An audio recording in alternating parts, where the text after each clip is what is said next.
Valley Today. I'm your host, Anne Vickery. Joining me today is Laura Barr, who is a University of Illinois educator, and she is a nutritionalist specialist. That's a mouthful. Good morning, Laura, and how are you? I'm doing well, thank you. Good. Glad you could come over today. We were just kind of talking before we came on camera about how we develop these kind of weird habits about our cooking and how it's very difficult to change. And I was telling you about how I'm still cooking for, I had 3 kids, and I still cook like I still have 3 teenagers at home.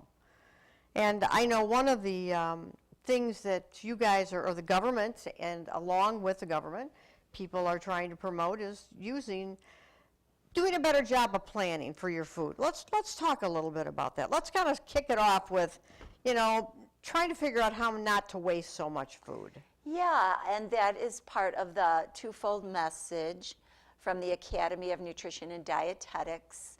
March is National Nutrition Month, and it's Go Further with Food.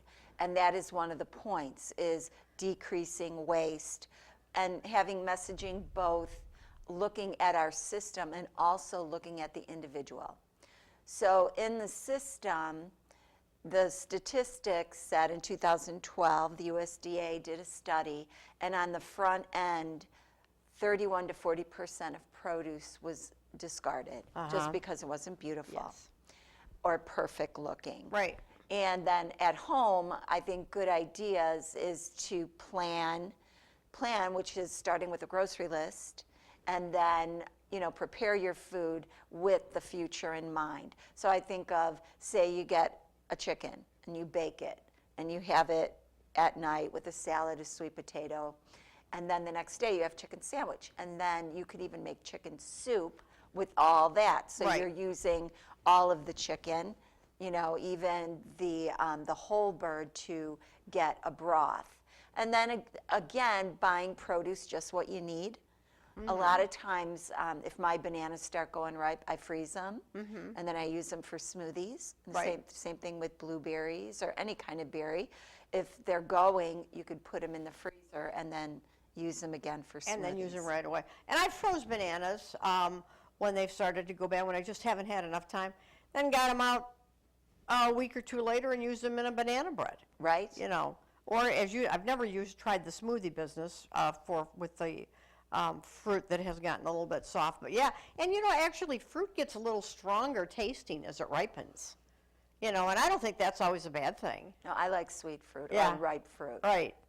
I was just remarking to you too how good these spring berries have been, and I know they're coming in from Mexico and California and Florida, but I picked some berries up last week, some blueberries and raspberries, and they were just terrific. Yes, and it is going to be berry season even here. We just have to wait a few more months. But it's really good to get berries. They're very nutritious. Right. The dark purples and reds full of antioxidants. And again, that whole go further with food, building more fruits and vegetables into our diets, because 75% of Americans don't get enough fruit, vegetables, dairy. And it's kind of confusing because it says oil, in the study. And what that means is switching out liquid oil, which is unsaturated, for butter or lard, which is saturated. So again, looking at, well, this is our culture. What could we do better? How could we eat better? I was going to ask you a question. I don't drink a lot of milk, but I do have my Cheerios in the morning. That's kind of my go-to thing.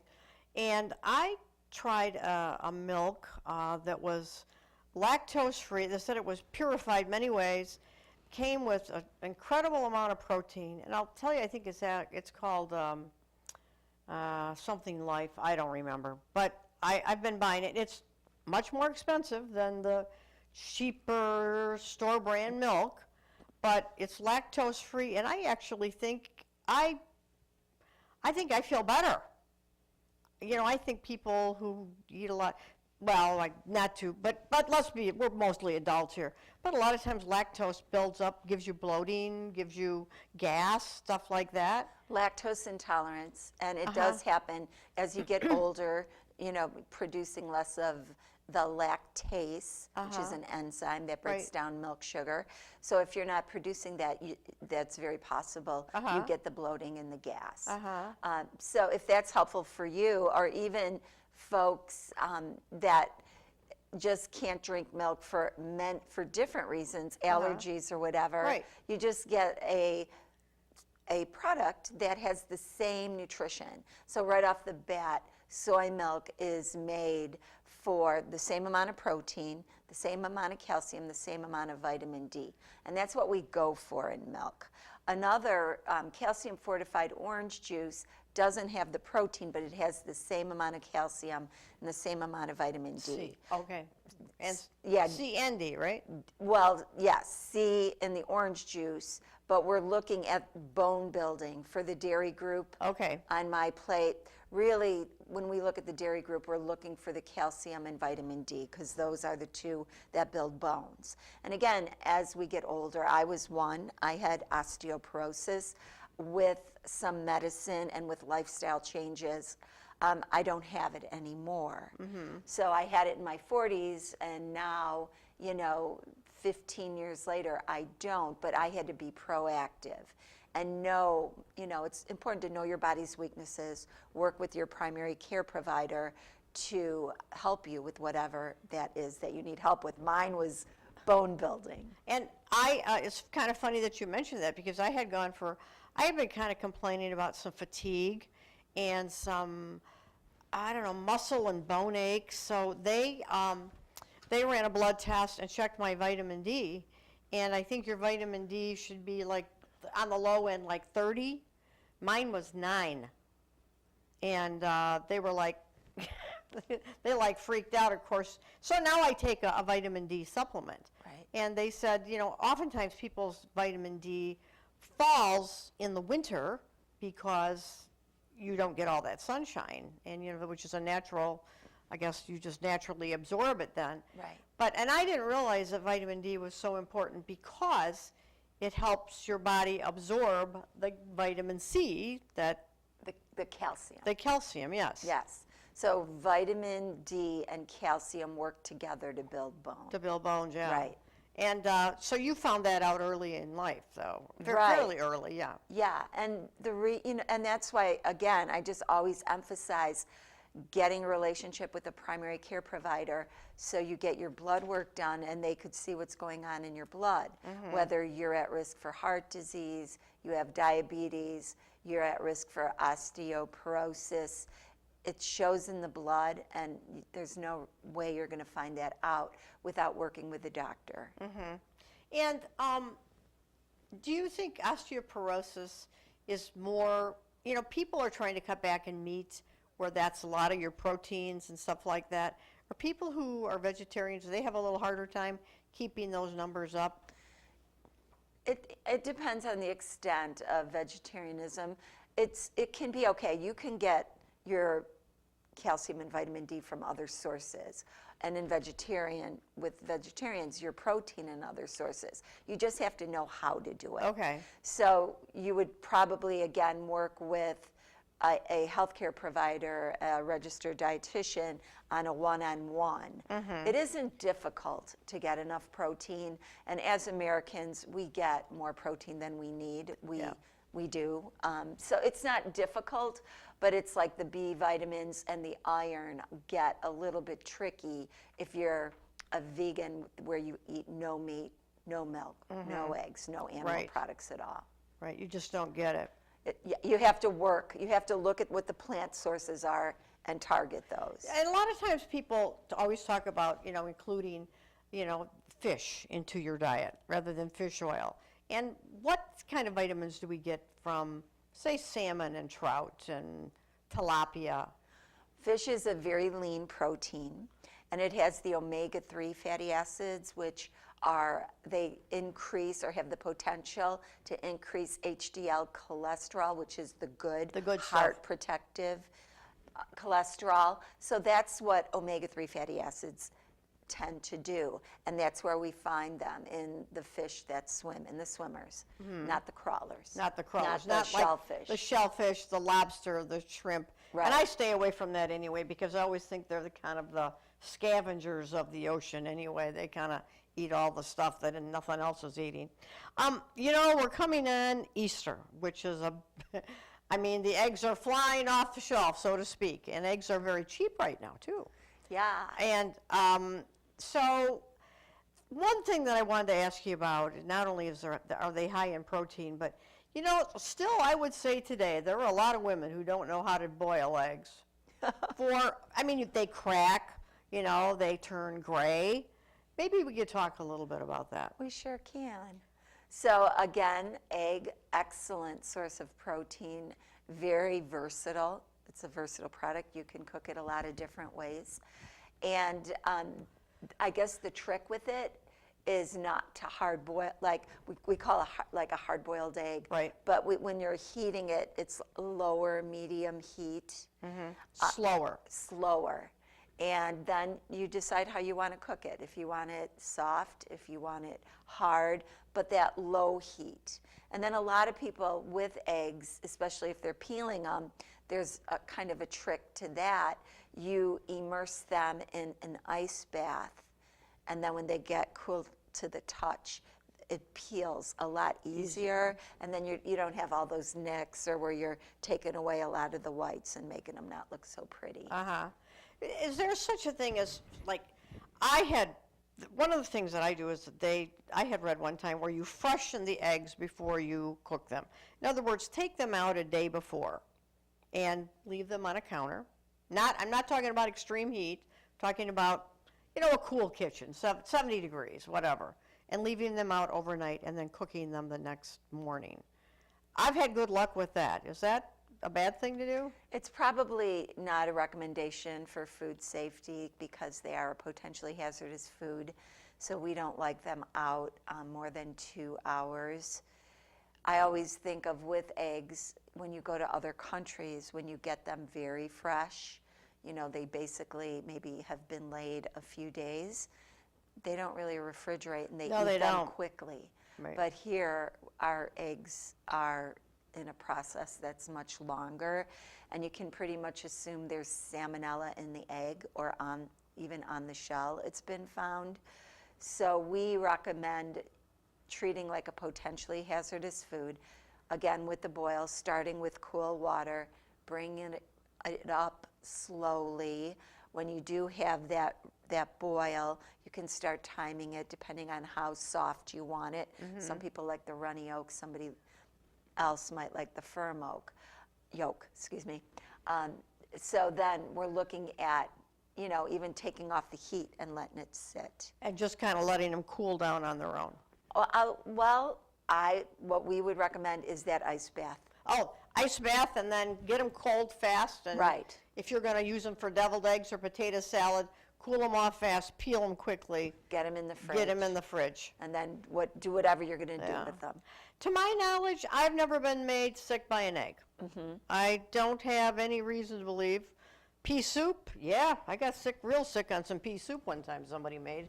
But there's just so many things. And I want to come back and talk sometimes about a little bit about food safety at some of these spring holiday events. We're going to take a little bit of a break, and we'll be right back with Laura Barr, University of Illinois nutritionalist, and we'll be right back. Stick with us.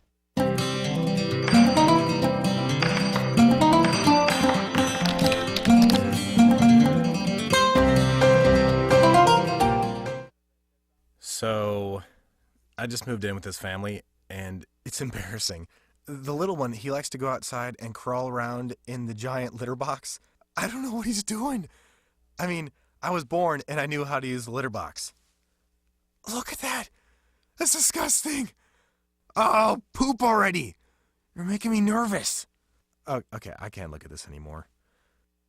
I really hope he grows out of this, for his sake.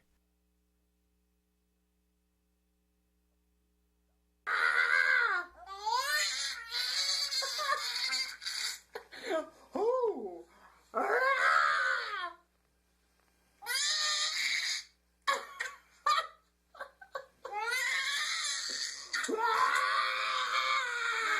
hand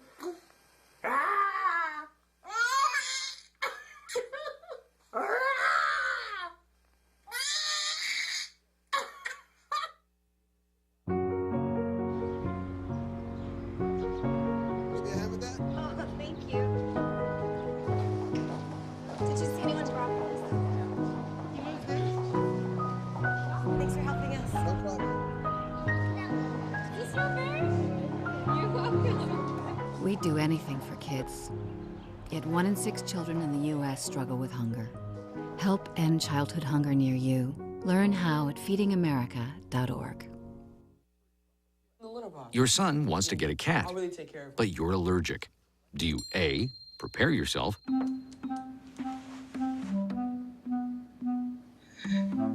B, make the best of it, C squared equals 25.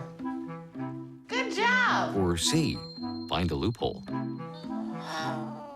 When it comes to parenting, there are no perfect answers, but that's okay, because you don't have to be perfect to be a perfect parent. Teens in foster care will love you just the same.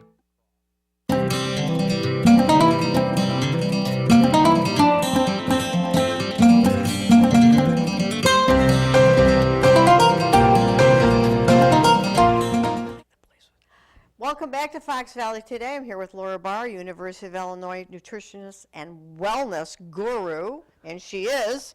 And I want to talk a little bit about food safety, some of these spring holiday things. I mean, once again, we hit a little bit of the warmer weather, and things become a little bit more iffy as far as food sitting out. What you got any tips for us? Well, with the egg hunts, I think it's important to think about how long the eggs are actually sitting out. And eggs aren't very expensive. I think it's better to just toss them if they're even, all over the yard and they've been sitting out there 2.5, 3 hours. Right. Those aren't the eggs that you probably want to eat. You want to have the ones that you're going to eat in the refrigerator and serve those, and then the ones that are in the egg hunt, Right. then they're just discarded, Yeah. just because there is a risk. I guess with anything, like with ham or turkey or any kind of meat, we have a 2-hour rule that when a potentially hazardous food sits out for 2 hours, it's best to toss it. And again, it could be looking at maybe, that's being maybe, we call it gold standard, like taking every possible precaution. But once you do get a foodborne illness, trust me, you will take every possible precaution after that. Believe me, you will. And I don't think I've ever poisoned my family, and I hate to say it quite like that. Thought about it a couple of times. But I take extreme precaution when I'm cooking chicken, when I've got any kind of bloody meat that that might ooze off of the cutting, board I'm using. Always clean things down with a little light bleach and hot water and soap, and then immediately take the dish towels, dish rags, anything I'm working with, put them in the wash. Because I have had food poisoning. I don't think it was one of those things, but almost all of them. In fact, the 3 times that I had it came from restaurants that I had eaten in.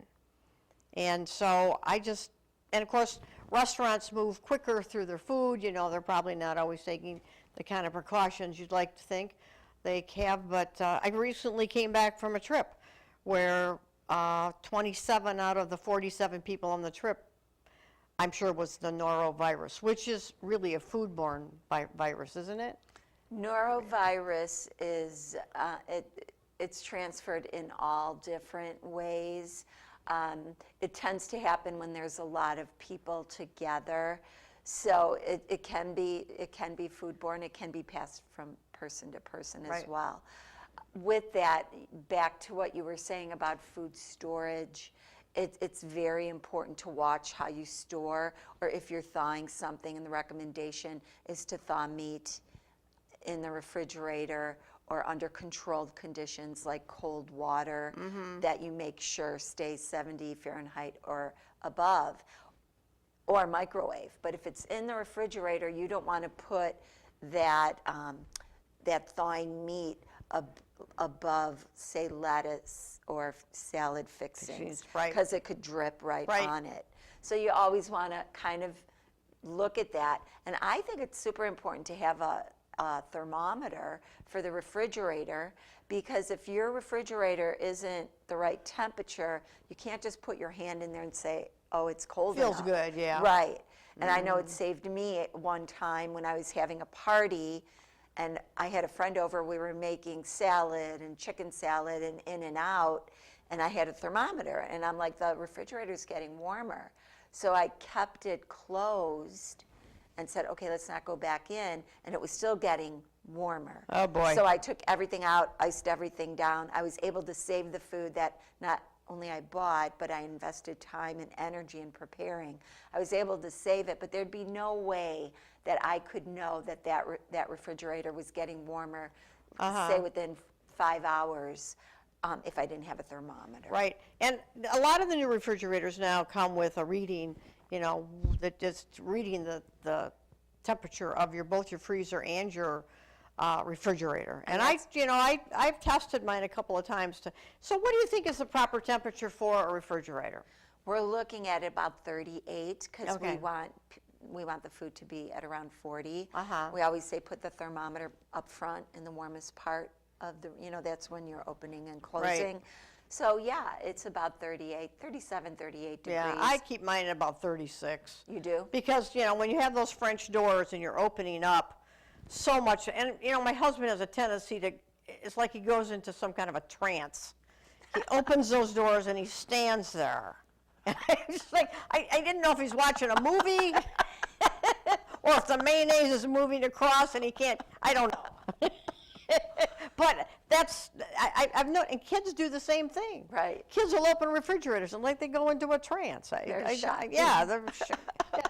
So maybe that's what it is, but it's kind of crazy. Now I noticed that you brought a chart that has to do with vegetables and fruits and stuff that are coming in season and the different times of year. Yeah, so University of Illinois Extension is an agriculture, horticulture. So we have experts in those fields. So we have this beautiful handout, and it shows what's in season in Illinois. And right now, early April, we're starting to maybe see asparagus or lettuce in some parts of the state. And then it just kind of goes through and shows you what's coming up.